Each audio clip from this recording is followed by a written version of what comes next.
Buongiorno amici di Archeosarbus, oggi siamo nel territorio tra Castiadas e Villa Simius. Sono all'interno della zona in cui l'ente Foreste della Sardegna gestisce tutta la parte faunistica e ambientale. Quindi questo qui è un tracciato fantastico che ci porterà in un sito archeologico che a me piace tanto. Quindi allora accesso consentito a piedi, in bicicletta e a cavallo. Quindi la strada è stata aggiustata da poco, qui a fianco passa anche il sentiero delle 100 torri e direi che si va perché i chilometri sono abbastanza, la strada è facilissima, panoramiche molto belle, rigeneranti direi, quindi vado. Il nuraghe che visiteremo oggi si chiama Nuraghe Maccioni e si trova a 3 km da qui. Come potete vedere la strada si potrebbe percorrere pure in auto, però è giusto che rimanga pedonale perché è fantastica. Qua sono stati comunque inseriti all'interno del paesaggio sardo questi pini marittimi per rimboschimento, però comunque rimane un territorio molto bello, una zona completamente da esplorare e spero di farvi vedere qualche chicca, qualcosa di interessante.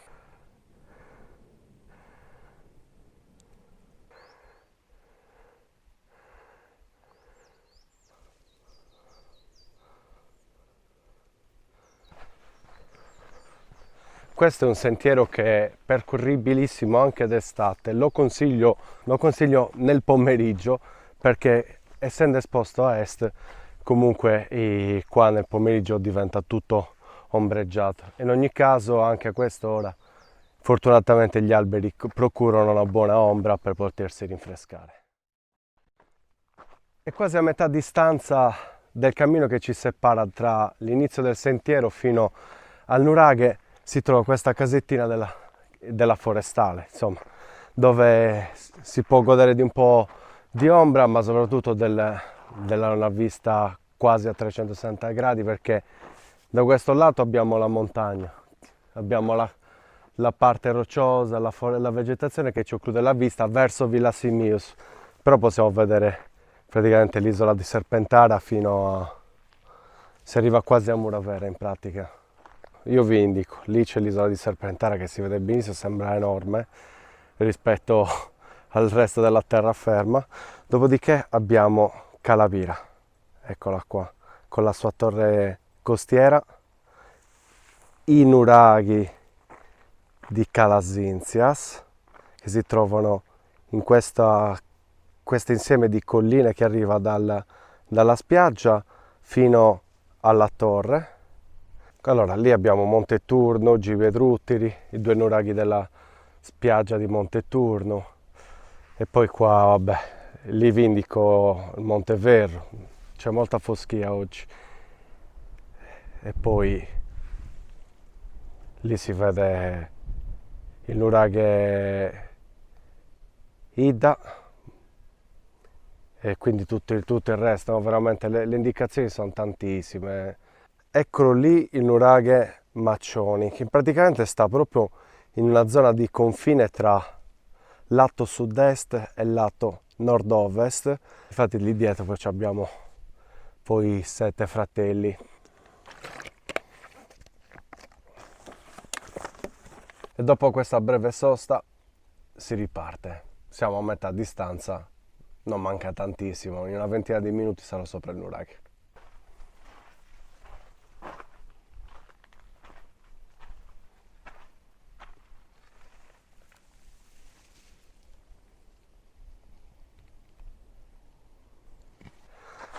Ok, siamo arrivati, quindi dalla strada principale, qua sulla sinistra dove c'è questa radice obliqua che ostruisce un minimo la strada, ci porta poi verso il nuraghe. Allora, siamo arrivati a una sorta di pianoro, dopodiché c'è una curva che va verso Castiadas ed è tutto, quindi bisogna girare qua, il sentierino si snoda in mezzo alla vegetazione, speriamo che sia rimasto buono rispetto all'anno scorso e andiamo a vedere il nuraghe Maccioni. Allora, siamo arrivati a un curvone dove iniziano a vedersi dei segni di muro, delle tracce di muro, ma non solo. Io credo che questo qua potesse essere già una parte abitata, quel del villaggio. E se si guarda per terra, si trovano comunque dei pezzi di terracotta, anche abbastanza raffinata. Allora, qua c'è il nuraghe censito. Allora, guardate questo pezzo di terracotta fine, con tanti segni orizzontali ben fatti. Interessante. Vediamo cos'altro c'è. Altro pezzo di terracotta, sembra abbastanza recente, storico, non lo so. Comunque agli esperti l'ardua sentenza. Sono arrivato nel punto in cui devo decidere a salire verso nord. Questo è l'affaccio sul lato sud. È arrivato il tempo. Purtroppo non c'è una stradina che sale proprio verso nuraghe, ma è una strada che praticamente continua, credo, forse fino a Villa Simius. E qua vi farò vedere cosa c'è. Potete notare qua questo muro, sì, nella zona sud. Devo decidere adesso qual è il punto più semplice per salire, anche perché qua la vegetazione è veramente forte. Ma guardate qua queste rocce con questi fori, con questa sorta di tafone qua, rocce veramente belle, e il muro che parte da qui. Era molto grande, quindi il nuraghe si trova abbastanza lontano, una quarantina di metri circa, credo, in aria forse meno. Mi devo fare coraggio a entrare. Guardate qui questo pezzo di stoviglia, grossolano, però vedete è concavo. Guardate quant'è grosso. E siamo di nuovo, siamo sempre nella zona dove devo decidere di iniziare il sentiero verso il nuraghe. Ok, attraverso delle piccole peripezie da cinghiale qua sotto la vegetazione sono arrivato proprio sotto il nuraghe. Nuraghe che si trova al di sopra di questo costone roccioso con queste sorte di piccoli tafoni, piccole grotticelle che si insidiano all'interno della roccia, tantissime quelle coppelle che non so, credo che siano naturali, insomma da verificare, ma qua su c'è un nuraghe complesso, interessantissimo. Guardate questo lastrone che è caduto qua da questa parete, cosa ha formato? Ha formato un riparo. Io non riesco a passarci, è abbastanza grosso, però non è che ci tenga tantissimo. Lo farei passare qua dentro, ma ci stanno sicuramente coricate due persone alte 2,5 metri, quindi è un bel riparo. Sembra un po' scavato da questa parte, devo stare attento a non farmi male. Mi affaccio un po' di più. Devo stare attenti, ci saranno segni della presenza umana, sicuramente di animali. Siete pronti per la visione del nuraghe da vicino? Ecco qua, il primo muro, il muro che dà a sud. Opla, un piccolo salto. Benvenuti al nuraghe Maccioni. Sono sopra questo affioramento roccioso granitico molto grande, e questo è il primo muraglione con dei conci molto grandi e sopra quelli più piccoli. Questo da verso Serpe D, anzi verso Mini Mini. Vi farò vedere più immagini, parlerò poco, tanto è difficile anche da descrivere per me.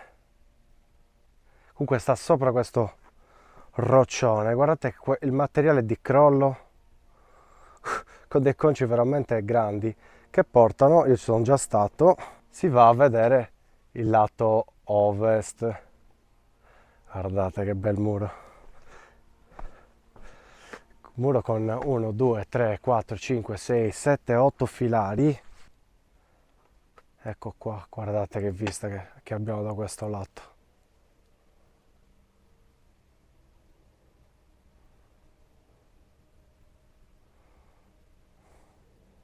La quantità del materiale di crollo è impressionante. Doveva essere un nuraghe grande, veramente molto interessante.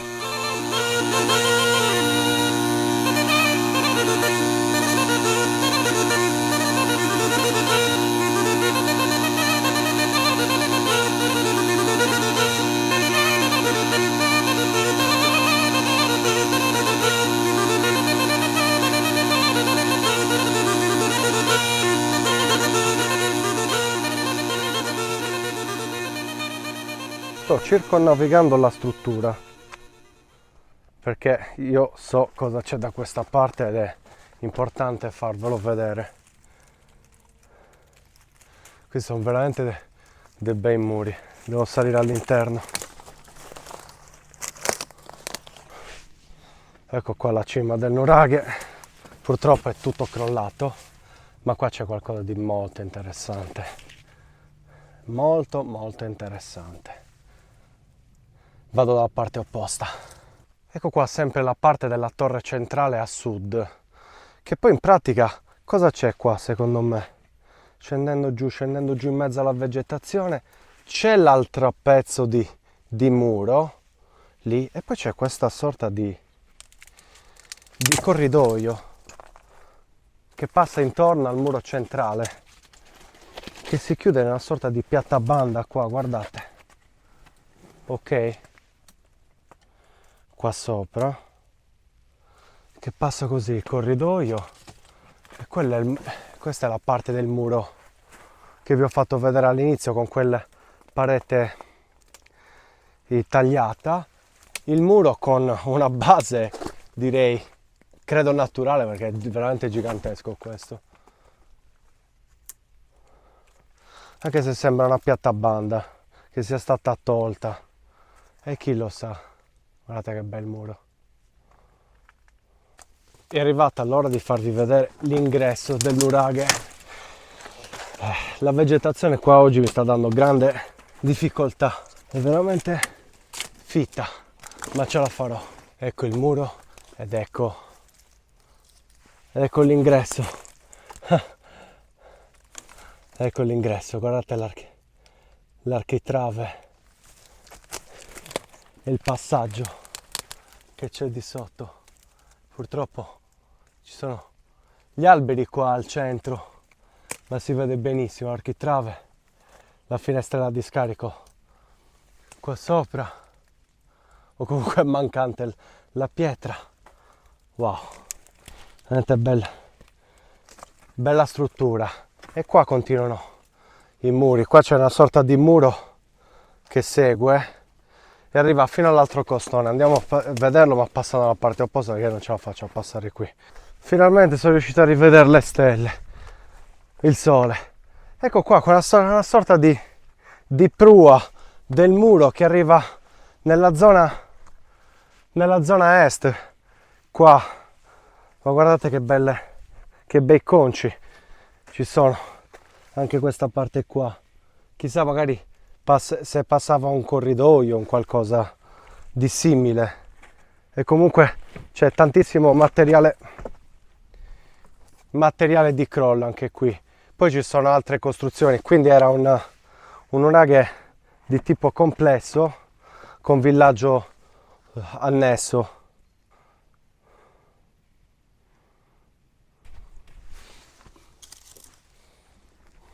Un bel grumo di terracotta. Col giro del nuraghe e quindi il documentario io mi fermo qui. Il nuraghe è tutto da esplorare, tutto intorno. Vi ho fatto vedere le cose principali. Se ci dovessero essere novità creerò altri contenuti In ogni caso spero di aver dato qualche interessante informazione e ci vediamo a presto, seguiteci su tutti i social, mettete mi piace, condividete e spero di vederci presto con un nuovo appuntamento di Archeos Arrabus.